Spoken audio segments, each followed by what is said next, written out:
Kami po ay nagpapasalamat sa ating mahal na Pangulo at saka sa ating First Lady na sa, sa simula nang nakaupo sila. Isa pa akong member ng Farmers and Fisheries. Ito po yung ID ko. Ayun, may ID.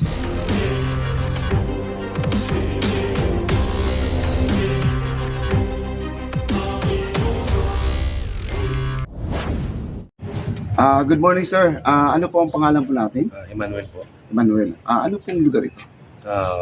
Barangay Lagaw. Ano pong pinagkakabalahan natin every morning kung ano po tayo? Minsan pupunta po sa bukid dahil ako po isang magsasaka. Mm-mm. Then yung isang magsasaka, ano pong mga tinatanim po natin? Meron po tayong palay, meron po tayong gulay, mga tinatanim, iba-ibang klase po. Depende po sa panahon. Gaya po ngayon ay hindi po tag-ulan, ay gulay po muna. Kayo po pa ay membro sa mga farmers? Opo, isa pa akong member ng Farmers and Fisheries. Ito po yung ID ko. Ayun, may ID siya, guys. Bilang isang farmer, sir, siyempre natutuwa po tayo. Dumalo po ang ating mahal na Pangulo, President Bongbong Marcos, at ating First Lady Lisa Aranita Marcos dito sa Lagaw, Jensan. Ano po ang masasabi po natin?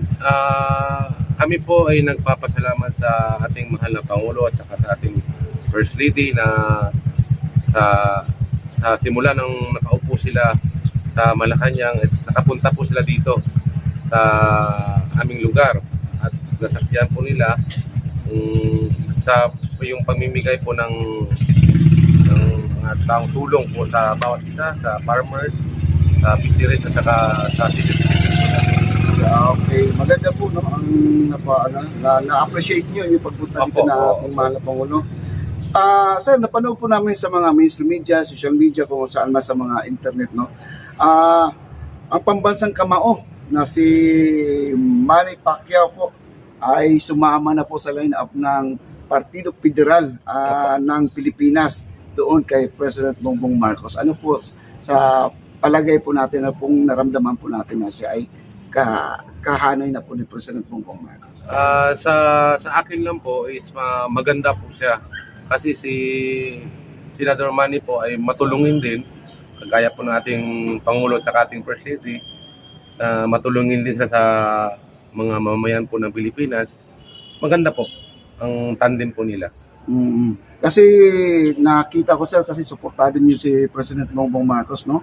Opo. Siyempre, kung kahanay na po si Manny Pacquiao, tanggap kaya ni President Bongbong Marcos na si Pacquiao ay magiging kahilera na po niya sa Partido Federal? Sana po tatanggapin po niya para mas lalong lalakas po ang suporta ng mga tao. Ayun, okay. Nakita po natin sa personal po si President Bongbong Marcos at si First Lady Lisa Aranita Marcos nung pumunta sila dito, di ba? Ano po ang masasabi natin? Masaya po na nakatungtong po sila dito sa Jensan. Marami pong natutuwa ng mga kababayan po namin.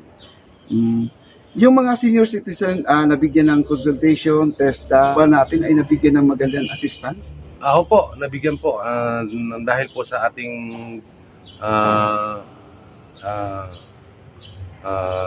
punong ginang na si yung asawa po ng ating presidente, siya po ang nag-asikaso po sa lahat. Siya ang nag-aasikaso sa lahat. Opo. Then, kay President Bongbong Marcos, ano po pa ang mga pili niya sa mga senior citizen? Yung sinasabi niya doon, advice niya sa mga bago man siya lumisan sa Lagaw. Mayroon po siyang mga sinabi na hindi ko rin nadinig yung iba. Ang pangako niya parang babalik ulit siya. Babalik. Ayun. Mensahe po natin sa mga hindi po nakatanggap nun. Sa tingin ko po is parang mayroon pa yata na tulong na manggagaling po sa nasyonal, lalong-lalo po sa ating Pangulo. Yun po ang naririnig ko po. Sana maulit-ulit.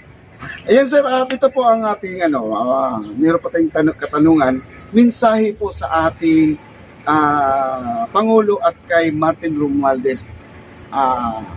tungkol po sa rate natin, Manila and province. Ang masasabi ko lang po, sana yung rate ng Manila at saka dito sa amin sa Mindanao, sana pare-pareha lang kasi pare-pareha lang din kami kumakain yung mga benta doon at benta rito, kunti lang naman ang diferensya sa presyo para magkatugma rin sa presyo. Kumakain din kami ng bigas. Sana yung pangako ni President na bababa yung bigas, sana matupad. Yes, sir. Na-curious lang ako kasi Manila at saka probinsya, pareho lang naman tao kumakain ng bigas. No? Bakit kayo nagkaiba ang presyo? Yun po. Yun nga, yun nga ang pinagtataka, bakit nagkaiba yung sweldo ng tao. Yun.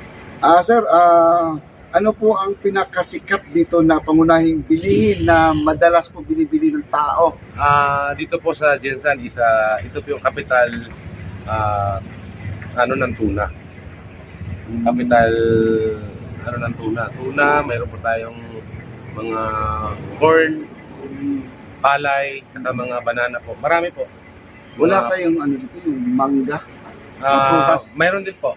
Mayroon mga prutas po dito. Anong mga prutas dito na Marami po. Mayroon po tayong avocado.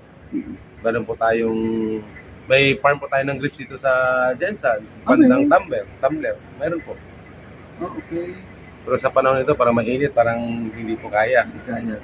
Mayroon po tayo itong mga lagayan ng kambing, baka. Marami po dito sa part ng Jensan.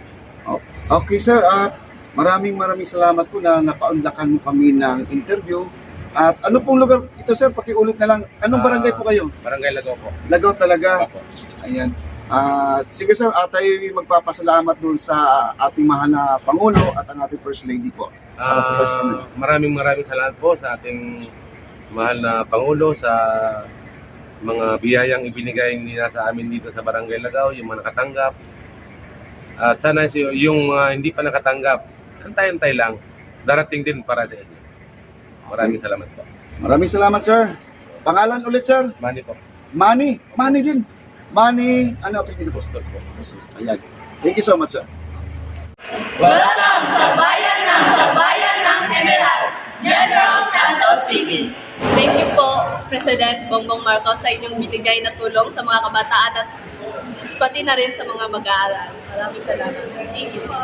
Thank you po, Mayor Lori Lipiao, sa inyong binigay na tulong sa amin, especially sa mga students na graduate. Thank you po, Pangulo and Honorable Ronald Lipiao sa inulong niyo po. Thank you po.